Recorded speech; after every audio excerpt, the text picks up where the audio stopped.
कमल कुटीर में श्री राम कृष्ण और श्री केशव सेन। श्री राम कृष्ण कप्तान के घर होकर श्रीयुत केशव सेन के कमल कुटीर नामक मकान पर आए। साथ है राम, मनमोहन, सुरेंद्र, मास्टर आदि अनेक भक्त लोग। सब 2 मंजिले के हॉल में बैठे हैं। श्री त्रिलोकनाथ आदि ब्रह्म भक्त भी उपस्थित हैं। श्री राम कृष्ण केशव को बहुत प्यार करते हैं।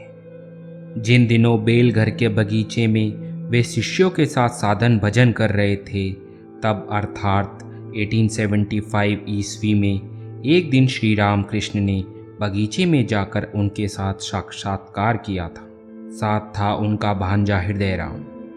बेलघर के इस बगीचे में उन्होंने केशव से कहा था, तुम्हारी दुम झड़ गई है, अर्थात तुम सब कुछ छोड़कर संसार के बाहर भी रह सकते और फिर संसार में भी रह सकते हो। जिस प्रकार मेंढक के बच्चे की दुम झड़ जाने पर वह पानी में भी रह सकता है और फिर जमीन पर भी। इसके बाद दक्षिणेश्वर में, कमल कुटीर में, ब्रह्म समाज आदि स्थानों में अनेक बार श्री राम कृष्ण ने वार्तालाप के सिलसिले में उन्हें उपदेश दिया था।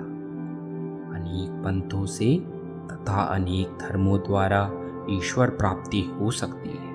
बीच बीच में निर्जन में साधन भजन करके भक्ति लाभ करते हुए संसार में रहा जा सकता है। जनक आदि ब्रह्म ज्ञान प्राप्त करके संसार में रहे थे। व्याकुल होकर उन्हें पुकारना पड़ता है, तब वे दर्शन देते हैं। तुम लोग जो कुछ करते हो निराकार का साधन, वह बहुत अच्छा है। ब्रह्म ज्ञान होने पर ठीक अनुभव करोगे कि ईश्वर सत्य है और सब अनित्य। ब्रह्म सत्य है, जगत मिथ्या है। सनातन हिंदू धर्म में साकार निराकार दोनों ही माने गए हैं। अनेक भावों से ईश्वर की पूजा होती है। शांत, दास्य, सख्य, वात्सल्य, मधुर। श्री राम कृष्ण जी कहते हैं, तुम लोग साकार को नहीं मानते, इसमें कोई हानि नहीं।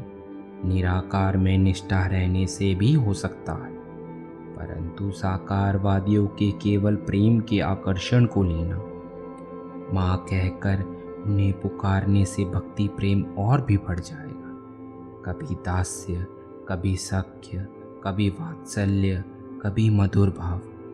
कोई कामना नहीं है, उन्हें प्यार करता हूँ, यह बहुत अच्छा भाव है। इसका नाम है अहेतुक भक्ति। रुपया, पैसा, मान, इज्जत कुछ भी नहीं चाहता हूँ। चाहता हूँ केवल तुम्हारे चरण कमलों में भक्ति।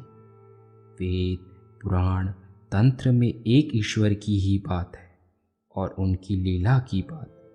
ज्ञान भक्ति दोनों ही है। संसार में दासी की तरह रहो। दासी सब काम करती है, पर उसका मन रहता है अपने घर में। मालिक के बच्चों को पालती पोसती है, कहती है मेरा हरि मेरा राम, परंतु खूब जानती है लड़का उसका नहीं है। तुम लोग जो निर्जन में साधना करते हो, यह बहुत अच्छा है, उनकी कृपा होगी। जनक राजा ने निर्जन में कितनी साधना की थी। साधना करने पर ही तो संसार में निर्लिप्त होना संभव है। तुम लोग भाषण देते हो सभी के उपकार के लिए, परंतु ईश्वर को प्राप्त करने के बाद तथा उनके दर्शन प्राप्त कर चुकने के बाद ही भाषण देने से उपकार होता है। उनका आदेश ना पाकर दूसरों को शिक्षा देने से उपकार नहीं होता। ईश्वर को प्राप्त किए बिना उनका आदेश नहीं मिलता।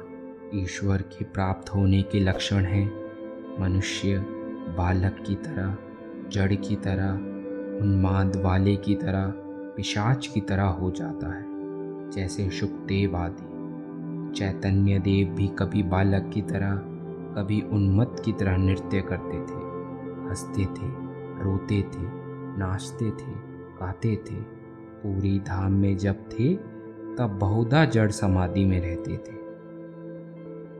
इस प्रकार अनेक स्थानों में श्री राम कृष्ण ने वार्तालाप के सिलसिले में श्री केशव चंद्र सेन को अनेक प्रकार के उपदेश दिए थे।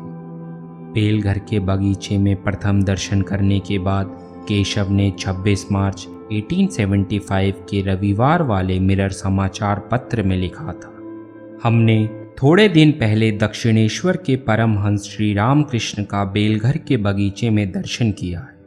उनकी गंभीरता, अंतर्दृष्टि, बाल स्वभाव देखकर हम मुग्ध हुए। वे शांत स्वभाव तथा कोमल प्रकृति के हैं और देखने में ऐसा लगता है मानो सदा योग में रहते हैं। इस समय हमारा ऐसा अनुमान हो रहा है कि हिंदू धर्म के गंभीरतम स्थलों का अनुष्ठान करने पर कितनी सुंदरता, सत्यता तथा साधुता देखने को मिल सकती है। यदि ऐसा ना होता तो परमहंस की ईश्वरी भाव में भावत योगी पुरुष देखने में कैसे आते। श्री रामकृष्ण उन पर जैसा स्नेह रखते थे, केशव की भी उनके प्रति वैसी ही भक्ति थी। प्राय प्रतिवर्ष ब्रह्मोत्सव के समय तथा अन्य समय भी केशव दक्षिणेश्वर में जाते थे और उन्हें कमल कुटीर में ले आते थे। कभी कभी अकेले कमल कुटीर के दूसरे मंजिले पर उपासना गृह में उन्हें परम अंतरंग मनाते हुए भक्ति के साथ ले जाते तथा एकांत में ईश्वर की पूजा करते और आनंद मनाते थे। श्री रामकृष्ण का केशव के प्रति स्नेह। जगन माता के पास नारियल शक्कर की मन्नत। आज कमल कुटीर के उसी बैठक घर में श्री रामकृष्ण भक्तों के साथ बैठे हैं। 2 अप्रैल 1882 ईस्वी रविवार दिन के 5 बजे का समय। केशव भीतर के कमरे में थे। उन्हें समाचार दिया गया। कमीज पहनकर और चद्दर ओढ़कर उन्होंने आकर प्रणाम किया। श्री रामकृष्ण कह रहे हैं, तुम्हें बहुत काम रहता है, फिर अखबार में भी लिखना पड़ता है।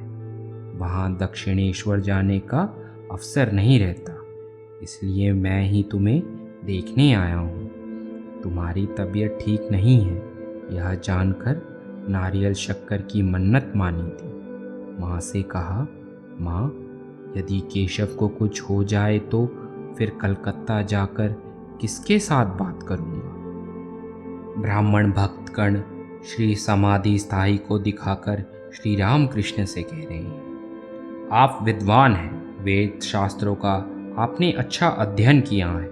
श्री रामकृष्ण कह रहे हैं, हाँ, इनकी आँखों में से इनका भीतरी भाग दिखाई दे रहा है, ठीक जैसे खिड़की के कांच से घर के भीतर की चीज़ें दिखाई देती हैं। श्री त्रैलोक्य गाना गा रहे हैं। गाना हो रहा है। इतने में ही संध्या का दिया जलाया गया। गाना सुनते सुनते श्री रामकृष्ण एकाएक खड़े हो गए और माँ का नाम लेते लेते समाधि मगन हो गए। कुछ समय बाद स्वयं ही नृत्य करते करते गाना गाने लगे। श्री केशव को श्री रामकृष्ण स्नेहपूर्ण नेत्रों से देख रहे हैं, मानो अपने निजी हैं और मानो भयभीत हो रहे हैं कि कहीं केशव किसी दूसरे के अर्थात संसार के ना बन जाएं। उनकी ओर ताकते हुए श्री रामकृष्ण ने फिर गाना आरंभ किया। कुछ देर बाद श्री रामकृष्ण भक्तों के साथ बैठकर वार्तालाप कर रहे हैं। उनके लिए जलपान की तैयारी हो रही है। हाल के एक कोने में एक ब्राह्मण भक्त पियानो बजा रहा है। श्री रामकृष्ण प्रसन्नवद हो बालक की तरह पियानो के पास खड़े होकर देख रहे हैं। थोड़ी देर बाद उन्हें अंदर वाले कमरे में ले जाया गया। वहाँ वे जलपान करेंगे और महिलाएं उन्हें प्रणाम करेंगी। श्री रामकृष्ण का जलपान समाप्त हुआ। अब वे गाड़ी में बैठे। ब्राह्मण भक्तगण सभी गाड़ी के पास खड़े हैं। कमल कुटीर से गाड़ी दक्षिणेश्वर की ओर चल पड़ी।